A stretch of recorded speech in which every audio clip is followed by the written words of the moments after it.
Hello दोस्तों, मेरा नाम है साकिब और आप देख रहे हैं साकिब टीवी। दोस्तों, चोरी करना हर मुल्क में एक जुर्म है और बहुत से चोर आसानी से पकड़े भी जाते हैं।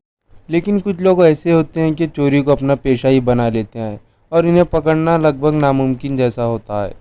तो आज मैं आपको इस वीडियो में ऐसे ही कुछ चोरों के बारे में बताने जा रहा हूँ। अगर आप मेरे चैनल पर नए हैं तो सब्सक्राइब करें और बेल आइकन को दबाना ना भूलें। दोस्तों, नंबर 5 पर है कार्ल कैक्सियन। कार्ल कैक्सियन दुनिया का सबसे पढ़ा लिखा चोर है। इसके पास स्टेट ऑफ प्रोबेबिलिटी की पीएचडी की डिग्री है। अमेरिका में कास को सबसे कामयाब चोर कहा जाता है। 30 सालों में इसने 50 चोरियों को अंजाम दिया और कभी पकड़ा ही नहीं गया। लेकिन कुछ गलतियों की वजह से इसे जेल जाना पड़ा। दोस्तों, कास की किस्मत देखो, ये सिर्फ कुछ बच्चों की वजह से पकड़ा गया। कुछ बच्चे इसके घर के अतरफ खेल रहे थे। वो बच्चे खेलते खेलते इसके घर में चले गए और वहाँ उन्होंने गन्स और दूसरी चीज़ें देखी और फौरन पुलिस को इन्फॉर्म कर दिया। और अब क्या था, कास पकड़ा गया। नंबर 4 पर है ब्रिटिश बैंक रॉब। ये चोरी 700 करोड़ रुपयों की चोरी है। दोस्तों, 1970 में लिबनन में टेररिस्ट के एक ग्रुप ने ब्रिटिश बैंक में ऐसी चोरी की जो कोई सोच भी नहीं सकता। इन्होंने वहाँ से एक चीज़ तक नहीं छोड़ी। पैसा, सोना, ज्वेलरी सब कुछ इस तरह चुरा लिया कि जैसे वहाँ कुछ था ही नहीं। इस चोरी को अंजाम देने के लिए इन लोगों ने बैंक के पड़ोस में एक बिल्डिंग की मदद से बैंक में एक ब्लास्ट किया और इसे और बॉम्ब की मदद से यहाँ एक होल बनाया और बैंक में घुस गए। इनके ग्रुप में एक ताला तोड़ने वाला एक्सपर्ट भी मौजूद था। 2 दिनों तक इस ग्रुप ने बैंक पर अपना कब्जा बनाए रखा, जिसके दरमियान ये लोग सभी ताले तोड़ने में कामयाब हुए और सब कुछ चुरा लिया और फरार हो गए। और आज तक इन लोगों का कुछ पता नहीं चला। नंबर 3 पर है लियोनार्डो मोटरो बार्टोलो। दोस्तों, लियोनार्डो को एल्टर वर्ल्ड डायमंड चोरी का मास्टरमाइंड कहा जाता है।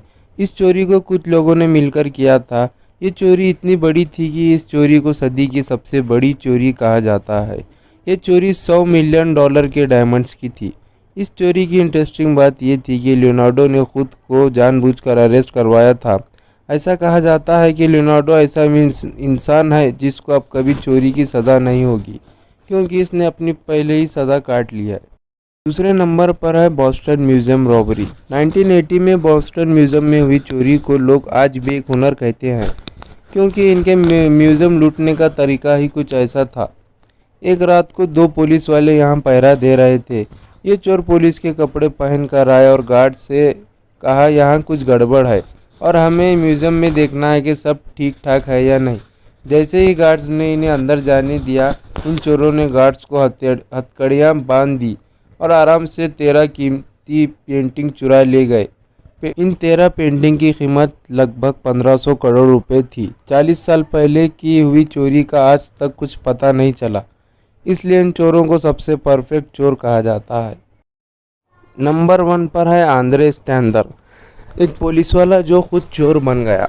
आंद्रे जब 31 साल का था तो पुलिस में भर्ती कर लिया गया और सीनियर ऑफिसर की पोस्ट भी दे दी गई।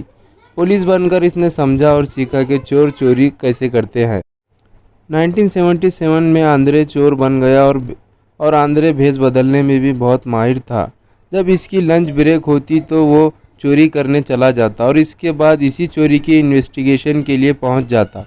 1977 से लेकर 1980 तक इसने तकरीबन 30 बैंक लूटे। लेकिन कहते हैं ना, कोई भी चीज़ परफेक्ट नहीं होती। इसकी एक गलती की वजह से इसके एक पुलिस ऑफिसर ने इसे पहचान लिया, जिसकी वजह से इसे जेल जाना पड़ा। लेकिन इसने चोरी नहीं छोड़ी। आंद्रे जेल में और चोरों से मिला और जेल से भाग गया। फिर क्या था, ये लोग बैंक इस तरह लूटने लगे जैसे कि कोई गेम खेल रहे हों। ये लोग दिन भर में 4-4 बैंक लूटने लगे। लेकिन एक दिन आंद्रे को किसी ने देख लिया और लड़ाई में आंद्रे को गोली लग गई और वो मर गया। दोस्तों, अगर आप ऐसे ही इंटरेस्टिंग वीडियोस देखना चाहते हैं तो मेरे चैनल को सब्सक्राइब करें और लाइक करें।